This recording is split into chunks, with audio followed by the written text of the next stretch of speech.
Okay, let's continue.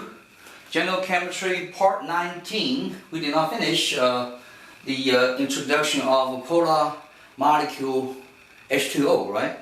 So we introduced the water molecule is a polar molecule, and then also we introduced the water molecule can go through a self-ionization process or auto-ionization process, some call. And then dissociate part of its molecules, very small amount. 1 out of every 500 million molecules will be dissociated into cation we call hydronium, combined with another water molecule, the proton, and then hydroxide anions. Right? Those were determining the pH value of the water neutral, right? At pH value at 7. And then that is the negative log of the concentration of hydronium. We did not get that far yet. All right, so, but when we talk about the polarity of the water molecule, we try to understand how this solvent, which we use water, right, aqueous solution, water molecule to play an important role to rip off the cation anion on the crystalline structure of ionic compound. When the ionic compound will drop into the water solvent and dissolve into the water solvent and then be dissociated into cation and anion pairs, which is a very important process we're going to involve in great deal in the near future when we talk about different chemical reactions involve ionic compound as reactants in the solvent as water we call aqueous solutions, right? So that is where we heading to. So we talk about, but the tape, the camera cut me off, and then at the point we try to introduce how the water molecule is polar, right? As we discuss the electronegativity values of oxygen and hydrogen, the difference between them is 1.4. Of course, that value drops into the region of polar covalent, right? Polar covalent. But you have two. You have two hydrogen connected to one oxygen atoms, and then if they are in a straight line, 180 degree, oxygen is in the middle, and hydrogen on this side and that side, 180 degree straight line, and it doesn't seem to have the opportunity to present a polarity on every ends, because both ends with hydrogen, they are I call it naked protons, because hydrogen atom only have one electron, right? One proton. And when the form bonding, that electron will be attracted by the nucleus from the oxygen, right? And go in between the nuclei of hydrogen atom and oxygen atom on either side. So the bonding electron is concentrated in between the two nuclei at different that's unequal distance between, because it's polar covalent, it's not 100% covalent. So the electron pair of bonding electron pair seem to be closer to the nucleus of oxygen than to the nucleus of hydrogen. But in any case, if the electron from hydrogen is not spinning around the nucleus of the hydrogen, then on one side of the hydrogen nucleus is basically exposed, naked, exposed to the outside world on this end. And because the electron only spinning around the two nuclei between the hydrogen and the oxygen, so it is going to be in between. So bonding electrons. So for the hydrogen, in this case, one side of the hydrogen nucleus, which is presented by proton only, will be a naked proton. It will show a positive charge to the outside world on that end. The same token to this end, another hydrogen on this end with oxygen in the middle, do the same thing, because bonding electron is going to be in the middle. Hydrogen, this end of a hydrogen atom, which is the proton, will be completely naked, exposed to the outside world, and show a slightly positive charge. Agree? But since the both ends shows positive, seem to be balanced, they don't see any negative. The negative will be in the middle, close to the oxygen. So this whole molecules seem to be not polar, but still balanced as nonpolar. But in this case, it's going to be nonpolar. But in our case, it's not. Because why? We forgot to count the other 4 oxygen atom. 4 electrons belong to oxygen atoms. These 2 pair we call lone pair or non-bonding electrons. They are not connected to any other entities or atoms or molecules. So they are basically stay in their orbital very, very isolated, but they all present a negative charge towards each other because they all are negative charged, right? Electrons are identical except the spin direction, right? Self-spin direction. So they present a repulsion to any other electron nearby. The most get affected most is the bonding electron between the hydrogen atom and oxygen atom, which in between these 2 nuclei. Those bonding electrons will be affected by those non-bonding lone pair electrons. From those lone pair electrons, they have repulsion between the bonding electron and lone pair electron. Where those lone pair electrons stay, they're going to stay on top of the oxygen atom and at the farthest possible angle and distance between these 2 pairs as well. So they are basically on the other side. So what happened is this 180-degree water molecule is no longer 180 degrees because oxygen, hydrogen, and the bonding electron right here, and then on top of on top of the oxygen atom, there's 4 more electrons. They form 2 pairs of lone pair electrons, and they have a repulsion to basically push down the bonding 180 degree, they become less than 180 degree, which is actually the real angle between the 2 OH bond is 104.5 degree. So it's no longer 180, but it's 100.4. Basically lose about 30-something degree on either side because the lone pair electron on top. Now where those lone pair electrons can stay? Let's give a 3-dimensional imagination. Apply the electron pair repulsion theory or concept into it. Now if you have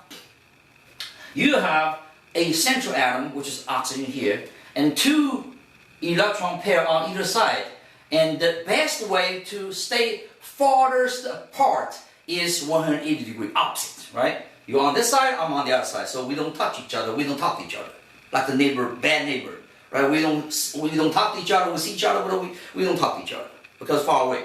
Now if you have 3, the best way to put 3 repulsion related electron pairs around the central atom is a triangle, right? So this pair going to be here, and another pair going to be here, another pair going to be here. So the degree between each pair of electron to the central atom, the bonding will be 120 degree, 120 degree, 120 degree in a flat triangular shape molecule, if that's the case.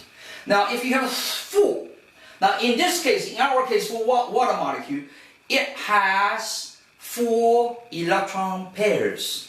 2 form bonding we call bonding electron pairs between the nuclei of hydrogen atom and the oxygen atom on one side, and another side is going to be between the nuclei of oxygen and hydrogen on the other side.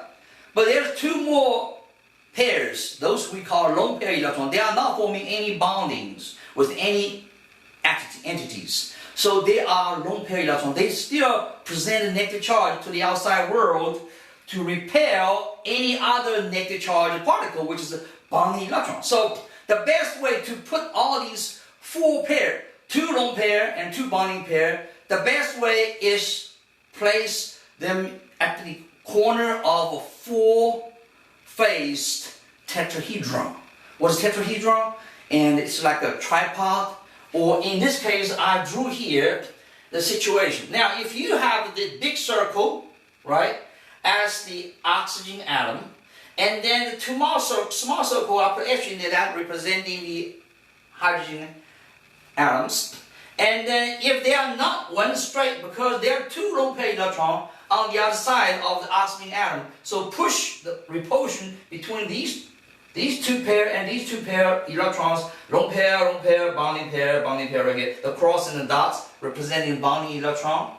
The dots from oxygen, cross from the strike from the hydrogen, and they supposed to be 100 degrees. But these two lone pair electron troublemakers, they don't like these two bonding electron close, so they push them down, make the angle instead of 180 become 104.5 degrees. It's called a bent. Then why? If we do not consider the electron right here, only consider the bond between hydrogen, oxygen, oxygen, hydrogen, that bond, straight single bond, seems like a one stick and the other stick. The angle between these two sticks connected with the triangle is 104 degrees. 104 degrees, right? 104 degrees. Because there's electron, lone pair electron on top to push them down, otherwise it will be straight, right?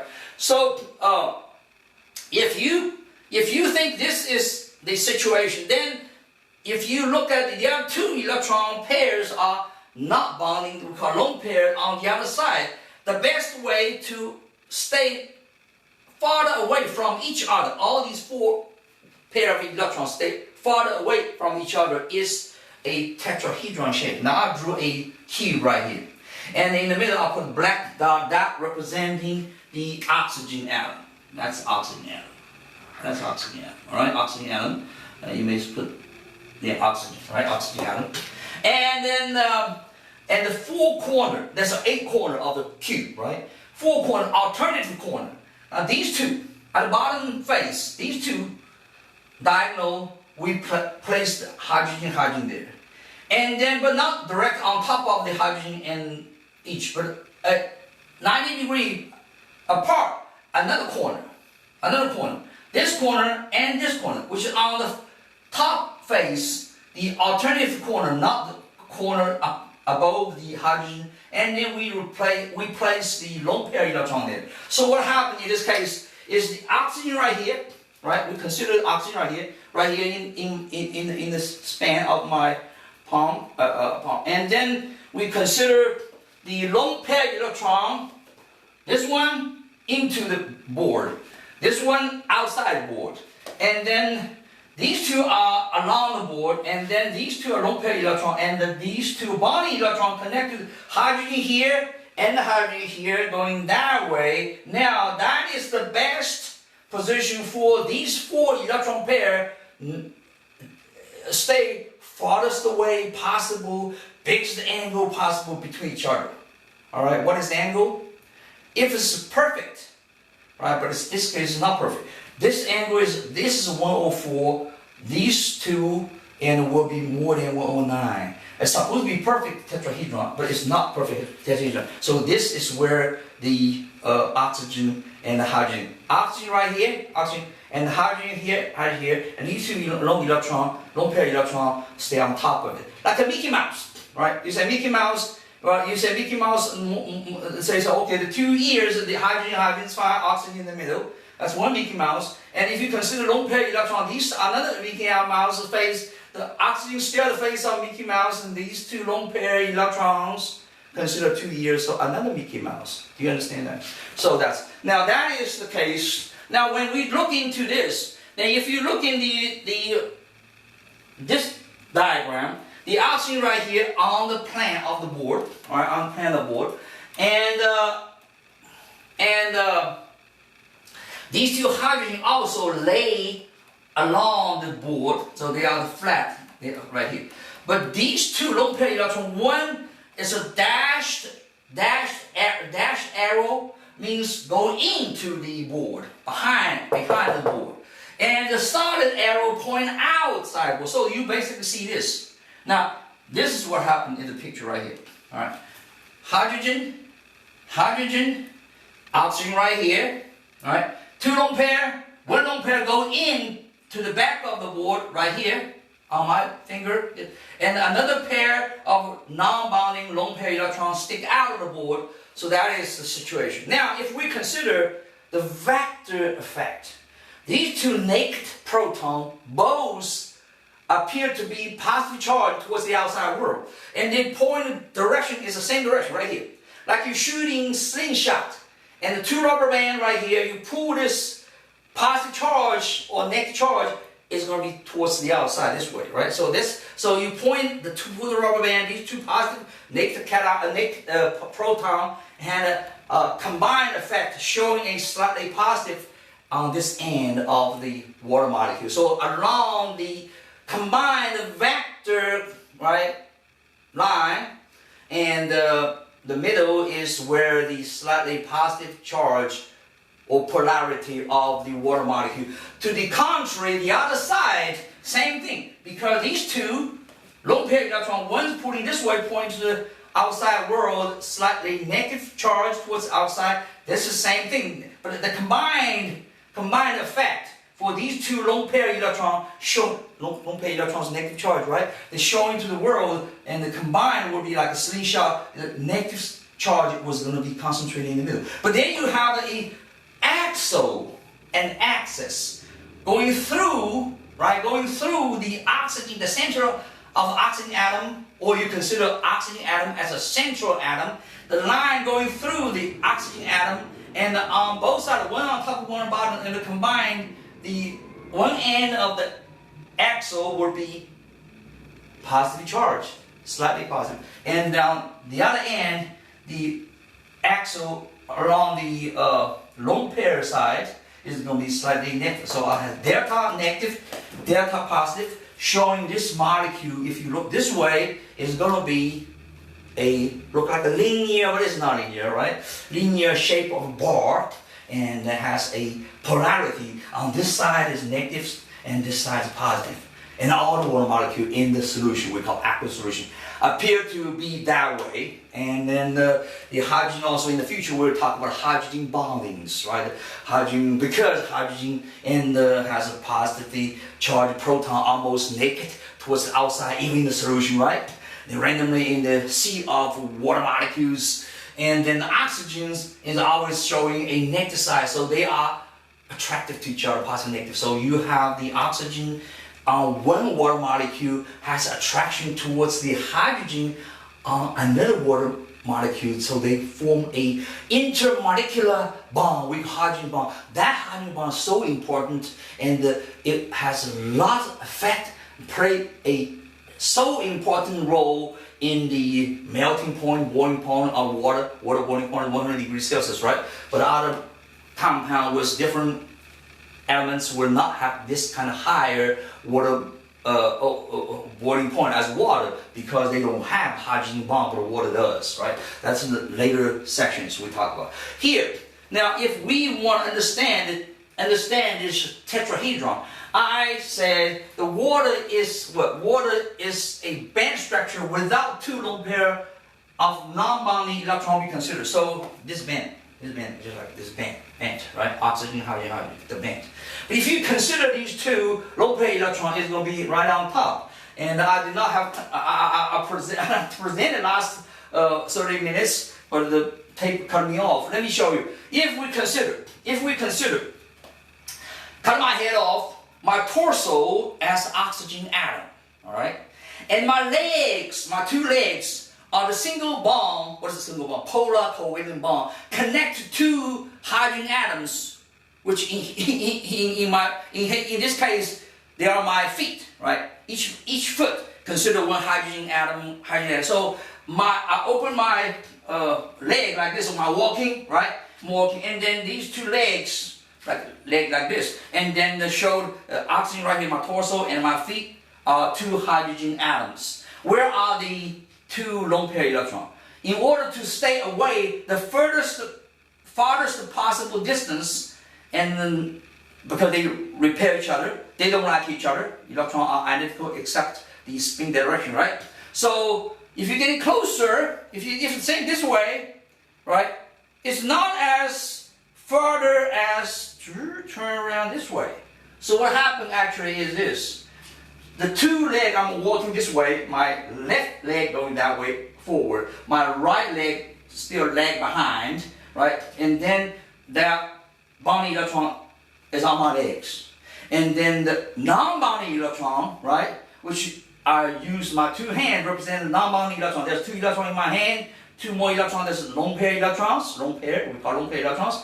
They are the best way to stay away from the bonding electron on my leg, on my knees, right? On my knees, on my two knees. And that's almost in the middle of my legs. That's where the bonding electron between oxygen and hydrogen located. Then the furthest way to stay away from these two bonding electrons for these two lone pair electrons is going to be like this. So cut my head off. This is the shape of water molecule with the lone pair electron. Of course, lone pair electron right here. Without lone pair electron, it will be bent by triangle. With lone pair electron, it's a tetrahedron. But it's not exactly tetrahedron because the angle between my legs are 104 degree, 0.5, 104.5. The perfect tetrahedron is 109.5 degree. Now let me show you this, is how it look like. If you know that, and I'll put down there the methane, CH4. Methane is an imperfect tetrahedron shape with 4 single covalent bonds at a 109.5 degree apart. And it's non-polar molecule. Because carbon is 2.5, hydrogen 2.1. The difference is not 1.4, it's 0.4 in this case. 0.4 definitely is, it drops into covalent bond category in that diagram, remember, down all the way to the origin right here. Right? So, but when they have all 4 hydrogen have identical bonding towards the single carbon central atom, and they are identical. They're all 4 single bond, all identical. And then the difference between electronegativity is very small. They are all covalent bond. And it shows to the outside world is a balanced, right, slightly positive towards outside. We consider this non-polar molecule because you don't see the negative end of the pole is going to be inside around the carbon, right? The electron concentrate towards carbon.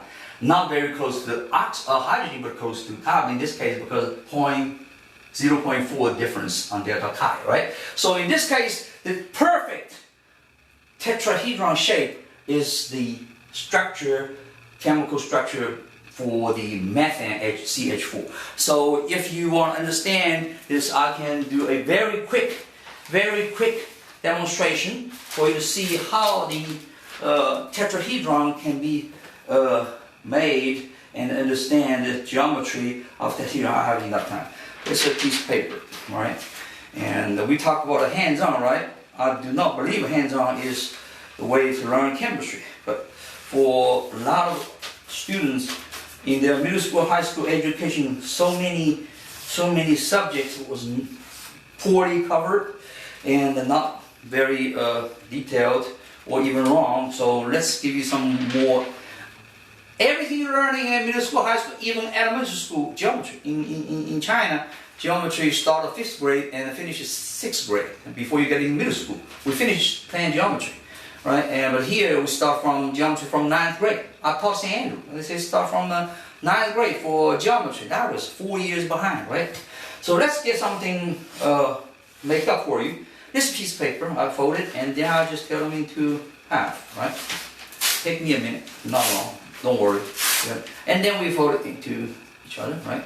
And then I try to find, right? And then I fold again. Right? I try to find again. Try to find an equilateral triangle. Equilateral triangle is what?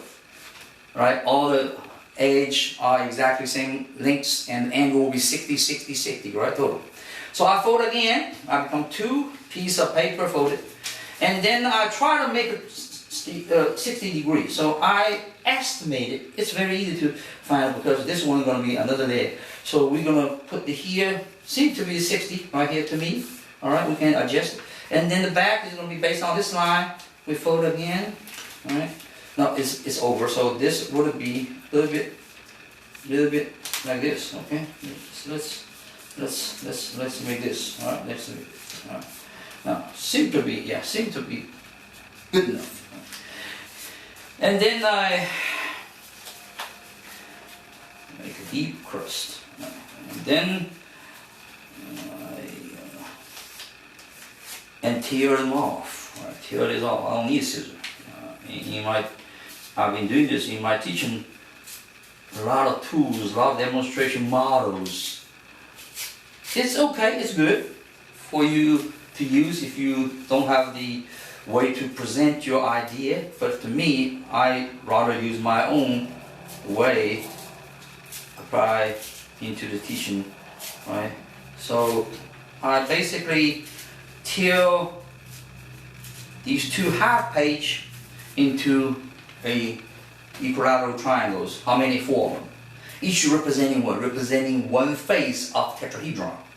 Now what is tetrahedron? Tetrahedron is going to be every angle 60 degrees, length same the size of 4 equilateral triangle stacked into a 4-face the pyramid, right? So how do we do this? So we take them apart. So you have these two, and then do what? And then let me have a piece of board to hold it. So I'm gonna put on this. All right, I'm gonna put on this, and I'll show you. And I'm gonna put on this first. One is right here. This one goes where? Goes here. Now that is a tetrahedron pyramid. And we have how many faces? 1, 2, 3, and the bottom 4. 4 equilateral triangles as the face of the tetrahedron. How many corners? 1, 2, 3, 4. 4 corners. Where is the methane fitting to this structure? The methane, the 4 hydrogens fitting to 4 corners. And if you open up this triangle, one of the equal triangle, and imagine in the middle, in the very center of this hollow pyramid, that's where the carbon atom stays.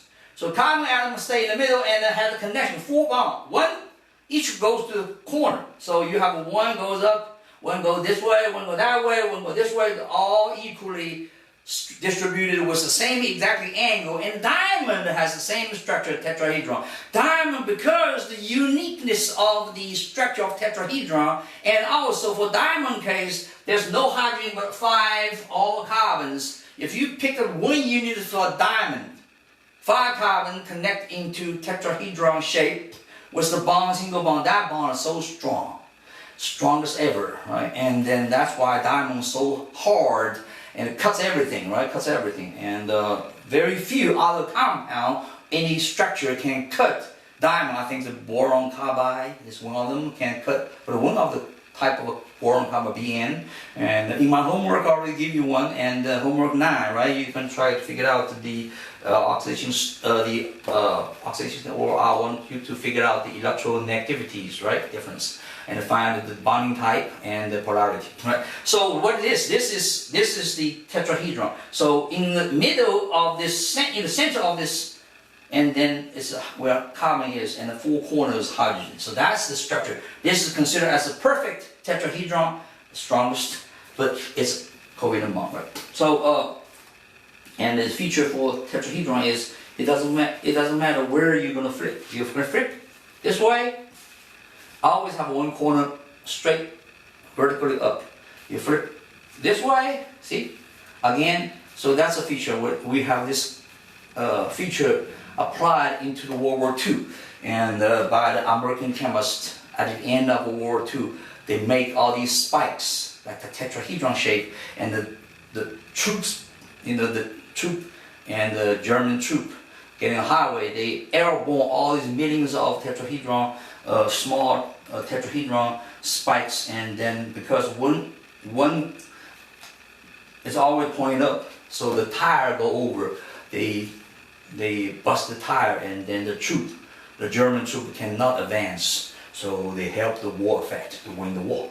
Now this is the structure. Now we now understand, we got time only a couple seconds. We understand the water molecule is a polar molecule, and then the aqueous solution, we have zillings of the water molecule in the solvent, and it will play a important role in the dissociation of iron compound during the chemical reaction for those reactants, and they are become cation anion pairs, and they reorganize into new compound with new composition, but the same amount of same number of atoms from different elements. That's called a chemical reaction, and to produce some kind of a compound as products. Then we are going to understand why this happened because of water. Now time's up, and we continue All right, we continue the section at part 20. We continue another half hour.